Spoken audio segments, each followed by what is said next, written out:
Everyone, today we are going to solve LeetCode 70, which is called climbing stars. This problem is particularly beautiful because it can be solved in many ways and it can always be improved. So, of course, up to some point. So let's see the question. You are climbing a staircase. It takes n steps to reach the top. Okay. Each time you can either climb 1 or 2 steps. In how many distinct ways can you climb to the top? Okay, let's see some examples here. We have 2 stairs. So there are 2 ways to climb to the top because we can make a 1-step jump and another 1 step, or we can do a 2 steps climb. In this other example, we can make 1 step, 1 step, 1 step. We can make 1 step plus 2 steps, or 2 steps plus 1 step. So apparently the constraint is pretty small, so the number will get very large easily. So let's see what's going on here. So let's say we are looking for an answer. Let's call that answer fn. Fn is the answer for n, let's say. So this is basically going to be an easy recursion. It's going to be the answer for fn minus 1 plus fn minus 2. So let's see why this works, why this is the case. So let's think. Let's say we have like 10 stairs. So if we have 10 stairs, we will know that, let's say we are looking at the 10th stair. Okay. We can come to this 10th stair, like the nth stair, or from 9th one or 8th one, right?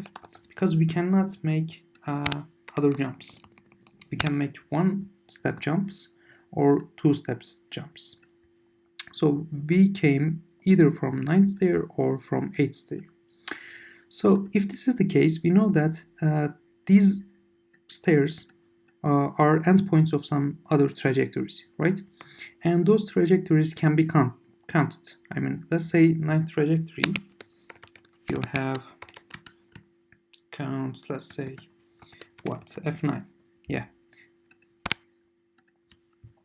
Why is that? Because 9th stair is by definition has an answer f10 like this. So 8th stair is going to be like f8 in the same manner. So this says something, right? We have f10 here. Okay. And apparently this is equal to this plus this one, because you can come like x ways to the 9th stair, and you can come to let's say 8th stair in y ways. Your result will be x plus y. That's obvious. So this looks like something, right? This apparent this thing actually, this recursion is known as a Fibonacci recursion, right? Because we have a number and we sum 2 previous recursions of this thing, right? So let's see some examples and actually let's count our results. Let's say n is equal to 1, right? So what is the answer? How many ways can we climb this stair? Just 1, right? Because we can just make 1 jump. If n is equal to 2, what can we do? We can make 1 and like a 2. These are the jumps. So the answer is going to be 2. For the other one, let's say n is equal to 3. Okay. So for n is equal to 3, we can just sum these 2 things up, right? We will just have 3. And it will go on like this. Okay. So it is going to be the Fibonacci series, of course. So let's define when n is equal to 0. Let's say the answer is also 1, because you can make 0 jumps as well, let's say. Okay, but in numbers that are greater than 0, it doesn't matter, right? Because that would be like infinite steps, and there will be infinitely many ways to jump to a certain point. So this is a special case for n is equal to 0. So let's code this. We can actually keep the inventory here as let's keep that array as dp array, right? So let's call this thing, and let's initialize all these elements to 0.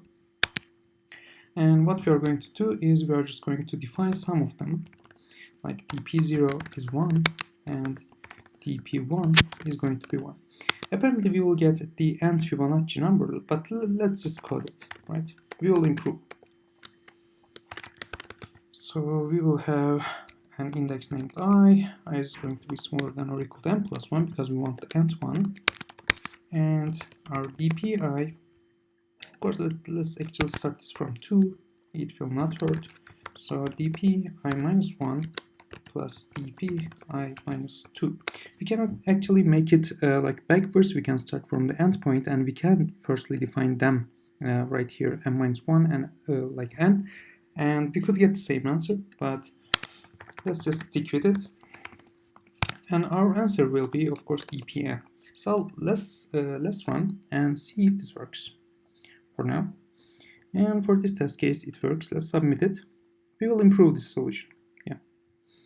So apparently it is very fast because it has O(n) time complexity, but its memory usage is not that good. Why? We used a array here. We don't need that. We can make better.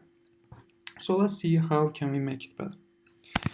Let's define two variables. Like first variable, let's make it 1, and the second one is going to be another one, right? We are just going to calculate nth Fibonacci number, obviously. So how can we do it is basically we can just count the numbers. So I is equal to 2, I is smaller than n, smaller than or equal to. And what we are going to do is we are just going to keep a temporary number, which is going to keep the value of the first one. Or is it the first one? No, the second one. What we're going to do is, let me show you here. So let's say we have like 3 and 5, and first one is 3 and second one is 5. These are consecutive Fibonacci numbers, by the way. What will happen to them is second one will become 8 and the first one will become this thing here. So we just keep the previous element, just one previous, right? So here we keep the temporary here, and second will be updated to second plus first. Let me write it that way, second plus first. And the first going to be temp, right? Because if I didn't have this, I would get incorrect results, because f would be like the new value of s, etc. So what we're going to do is we're just going to return the second, because that is the nth Fibonacci number now. Let's run it. Okay, it works in this case. Let's run it again for submission. And apparently it is better. So what can we do? Can we make it any better? Actually, we can. There are some formulas for Fibonacci numbers. Let me show you some of them. I will not just implement all of them because this video will take too long then. So there's this matrix that we can use, like 1, 1, 1, and 0. This is, of course, let me take it here. Okay. 2 lines, this much. So this is a matrix. Consider this a matrix, and let's say we have Fibonacci numbers as like, let me put it 3 and 5, and you will see within the example here.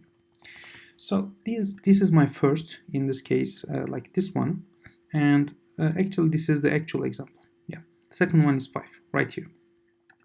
So this is a matrix and this is a column vector. If you are familiar with something in algebra, what will happen is when we multiply this matrix with this vector, we will get some beautiful results. Let's see those results. So 1 and 1, when multiplied with these two, it will give me an 8. Okay, and 1 and 2 will give me a 3. So obviously I wrote it incorrectly. So this is going to be, yeah, like this. So when I multiply this column with this row, I will get a 8. And when I multiply that column with this row here, I will get a 5.